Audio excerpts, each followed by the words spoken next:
Welcome to another video on the channel Exploring Literature with Amy. Today is the fifth lecture of linguistics and I will be discussing myths about language in this video. So let's get started. First of all, हम ये देखेंगे कि what are the myths about language and then we will discuss the myths in detail and we will see what is the actual reality. So, the first one is children learn to speak through explicit teaching or memorization. The next one is animals have language just like human. The third one is reading and writing are as essential part of language. Next is some languages, dialects are more complex or better than others. And the last one is language deteriorate over time. So coming towards the detail of these myths, सबसे पहली जो myth थी children learn to speak through explicit teaching और memorization. इसका मतलब ये है कि language जो है वो बच्चे किस तरह से सीखते हैं कि उनको जो है वो टीच की जाती है लैंग्वेज और वो फिर उस लैंग्वेज को मेमोराइज़ करते हैं तो तब वो लैंग्वेज सीखते हैं, या मेमोराइजेशन के थ्रू सीखते हैं या टीचिंग के थ्रू सीखते हैं. कोई उनको बताता है कि they have to speak this and then they memorise it and then they speak, then they utter the words. ठीक है, ये एक मिथ है क्योंकि व्हाट्स द रियलिटी.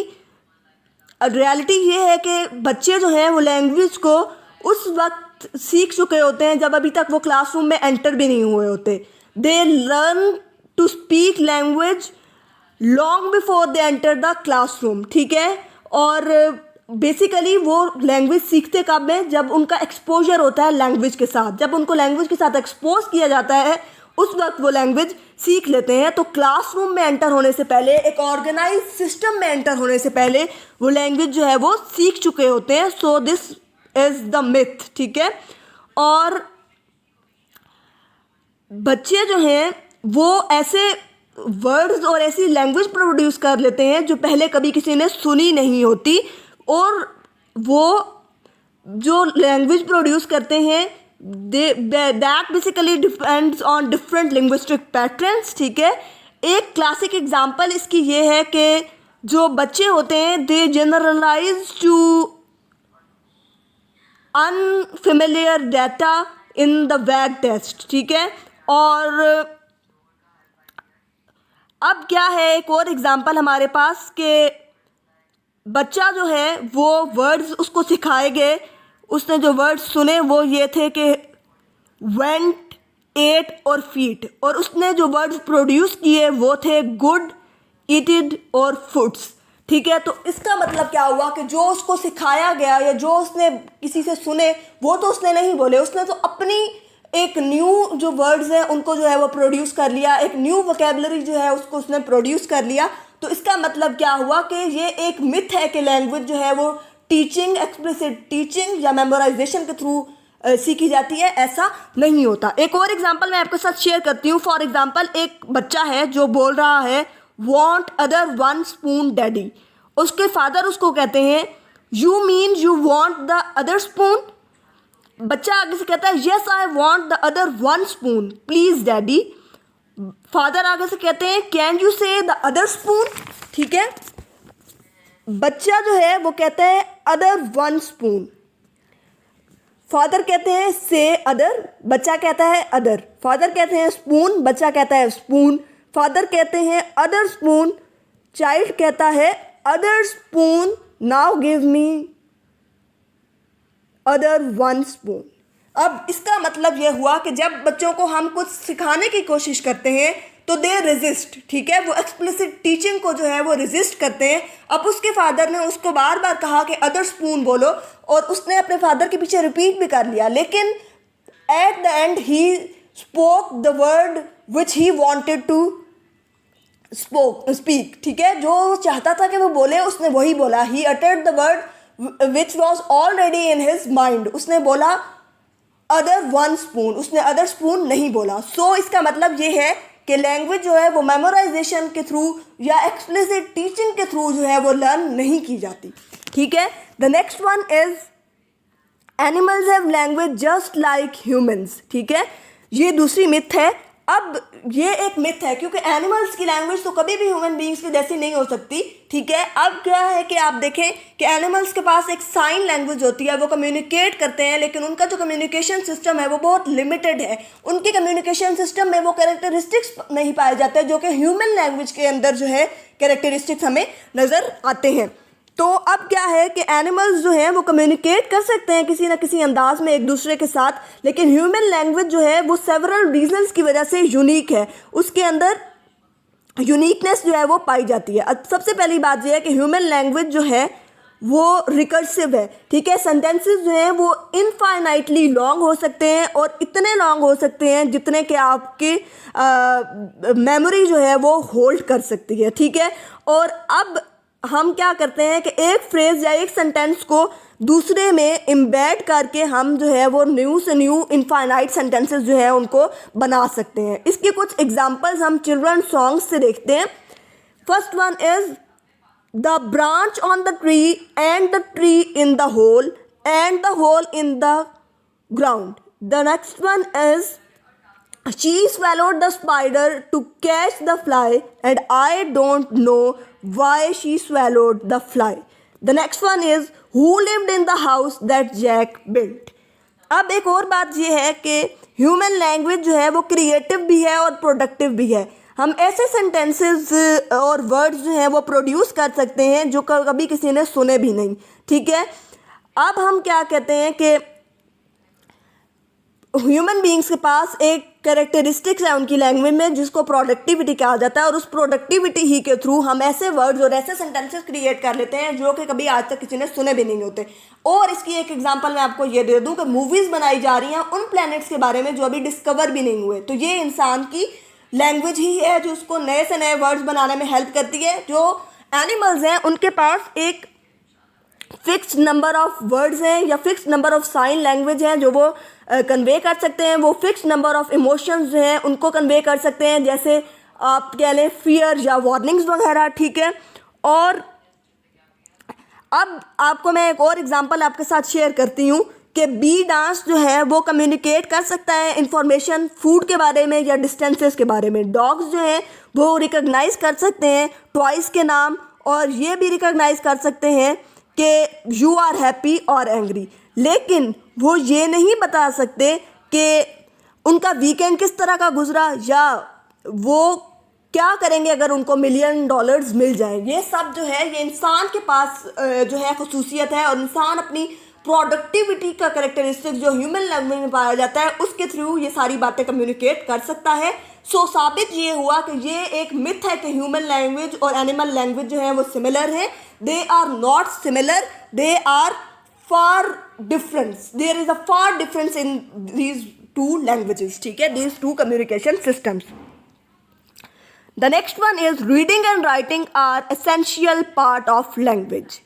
कि रीडिंग और राइटिंग जो है वो लैंग्वेज में बहुत ज़्यादा ज़रूरी है, लेकिन ये बात भी एक मिथ है। क्यों? क्योंकि सब लैंग्वेजेस जो हैं वो रिटन नहीं होती। लैंग्वेज जो है वो बहुत पहले यानी तकरीबन एटलीस्ट 100,000 ईयर्स पहले जो है हमारी जो लैंग्वेज है वो वजूद में आ गई थी। उस वक्त तक अभी राइटिंग जो है वो स्टार्ट भी नहीं हुई थी। स्पोकन और साइन लैंग्वेज जो है वो एक्वायर्ड होते हैं normally and without conscious effort, ठीक है। लैंग्वेज जो है वो विदाउट कॉन्शियस एफर्ट सीखी जाती है, उसमें लर्निंग या राइटिंग जो है वो इन्वॉल्व, रीडिंग या राइटिंग जो है वो इन्वॉल्व नहीं होती, ठीक है। और रीडिंग और राइटिंग जो है वो बहुत सारे ईयर्स जो हैं उन पर लग सकते हैं, ठीक है। फॉर्मल इंस्टीट्यूशंस में बहुत ज़्यादा ईयर्स उन पर लगते हैं, बहुत ज़्यादा जो है एफर्ट लगती है, और उसका जो रिज़ल्ट होता है वो भी डिफरेंट लेवल्स में आता है, यानी वेरिंग लेवल्स होंगे। कुछ बच्चे जो हैं वो ज़्यादा अच्छी राइटिंग कर लेंगे, कुछ ज़्यादा अच्छी रीडिंग कर लेंगे, कुछ थोड़ी कम कर लेंगे, और कुछ बिल्कुल ही जो है वो पुअर करेंगे। तो ये प्रोफिशिएंसी के जो लेवल्स हैं वो डिफ़र करते हैं, ठीक है। राइटिंग जो है वो और रीडिंग जो है ये एसेंशियल पार्ट्स नहीं है लैंग्वेज के, ठीक है। उसके अलावा जो हम ये देखते हैं कि साउंड आई जो है वो स्पेल हो सकती है डिफरेंट वेज में, ठीक है, एज इन मीट, या आप कह लें ईट, या आप कह लें पीट, ठीक है, फनी, की, एक्सेट्रा, ठीक है। तो ये सब चीज़ें जो हैं वो हमें ये प्रूव करती हैं कि रीडिंग और राइटिंग जो है वो एसेंशियल पार्ट ऑफ लैंग्वेज नहीं है, ठीक है। उसके बाद हमारे पास जो नेक्स्ट मिथ है दैट इज कि some languages and dialect are more complex and better than the others. तो ये चीज़ जो है ये एक मिथ है, और ये इसकी रियलिटी क्या है कि बच्चे जो हैं वो लैंग्वेज सीख लेते हैं जिस भी लैंग्वेज से उनको एक्सपोज किया जाए, ठीक है, एक सिमिलर रेट पे ही वो सीखते हैं। कोई लैंग्वेज भी ज़्यादा कम्प्लेक्स या कोई भी डायलेक्ट ज़्यादा कम्प्लेक्स या ज़्यादा आसान नहीं होता, ठीक है। कम्प्लेक्सिटी किसी भी डायलेक्ट में नहीं पाई जाती। बच्चों को जिस भी लैंग्वेज से एक्सपोज किया जाएगा वो हर लैंग्वेज को एट द सेम रेट पे जो है वो सीखेंगे, ठीक है। अब क्या होता है कि एक जो बड़ा इंसान है, the one who is adult, ठीक है, वो जो है वो ऐसा कर सकता है कि उसने पहले इंग्लिश सीखी हुई है और फिर वो चाइनीज़ सीख रहा है। तो जो पैटर्न्स इंग्लिश में मौजूद हैं, फॉर एग्जांपल जो ग्रामर इंग्लिश में मौजूद है वो ज़ाहिर है चाइनीज़ से डिफ़र करेगी। तो जो जो रूल्स या सेट पैटर्न्स उसको इंग्लिश में मिले, अगर वो उसको चाइनीज़ में नहीं मिलेंगे तो ज़ाहिर है उसके लिए थोड़ी सी कम्प्लेक्सिटी हो सकती है, और वो ये सोच सकता है कि हाँ यार ये चीज़ जो है ये तो इंग्लिश में आसान थी और इंग्लिश में तो इस तरह से था और चाइनीज़ में ऐसे है। तो ये डिफरेंस जो है ये अडल्ट्स के लिए तो ज़रूर मैटर कर सकता है, लेकिन बच्चे जो हैं वो लैंग्वेज को उसी तरह से लर्न करते हैं जिस तरह से वो लैंग्वेज के साथ उनको एक्सपोज किया जाता है।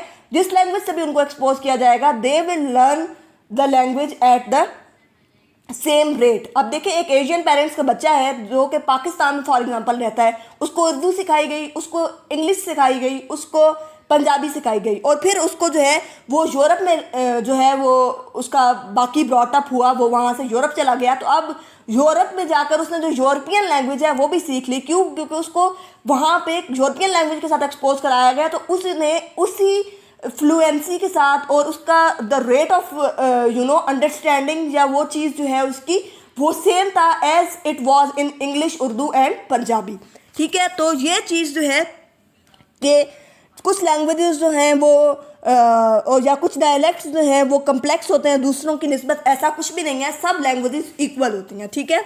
उसके बाद हमारे पास है कि लैंग्वेज जो है ये डिटेरियोरेट कर जाती है ओवर टाइम। अब इसका मतलब क्या है? ये भी एक मिथ है, और इसका मतलब ये है कि लैंग्वेज जो है वो डिस्ट्रॉय हो जाती है, वो ख़त्म हो जाती है, ठीक है। तो अब क्या होता है कि ये कॉमन सी बात है कि किड्स दीज डेज, ठीक है, aren't talking as well as previous generation. अब जो बच्चे इस वक्त हमारे सामने हैं, जो आजकल के बच्चे हैं, वो उस तरह से बात नहीं करते जिस तरह से प्रीवियस जनरेशन्स करती थी। लेकिन क्या है कि सारी लिविंग लैंग्वेजेस जो हैं वो चेंज होती हैं over time, and it is not a sign of inferiority. ये इस चीज़ का सिंबल नहीं है कि लैंग्वेज डिस्ट्रॉय हो गई, ये तो एक वैरायटी आ रही है लैंग्वेज के अंदर, ठीक है। और जो लैंग्वेज है वो कभी भी डिस्ट्रॉय नहीं होती, ठीक है, डिटीरियोरेट नहीं होती, ठीक है। कम्प्लेक्स सब्सटेंसेस वगैरह जो हैं वो या बोरिंग जो वर्ड्स हम बोरो करते हैं वो भी लैंग्वेज को इन्फीरियर नहीं बनाती या करप्ट नहीं करती, ठीक है। लैंग्वेजेस जो हैं सारी ही लैंग्वेजेस जो हैं वो बोरो करती हैं दूसरी लैंग्वेजेस से वर्ड्स, और बोरोड जो वर्ड्स हैं वो अडॉप्ट किए जाते हैं साउंड सिस्टम के अंदर, ग्रामर के अंदर, डिफरेंट बोरोइंग लैंग्वेजेस के अंदर। तो ये चीज़ ये एक मिथ ही है कि आप ये कहें कि जी लैंग्वेज जो है वो टाइम के साथ जो है वो डिस्ट्रॉय हो जाती है या वो बिल्कुल ख़त्म हो जाती है। नहीं, लैंग्वेज के अंदर वैरायटी ज़रूर आती है। आप न्यू वर्ड्स को ऐड कर रहे हो तो जिससे वैरायटी आ रही है, इसमें नोबलिटी आ रही है। ये एक मिथ ही है कि लैंग्वेज जो है वो डिस्ट्रॉय हो जाती है या डिटेरियोरेट हो जाती है। So this was all about the myths about language. Like and share the video and don't forget to subscribe the channel.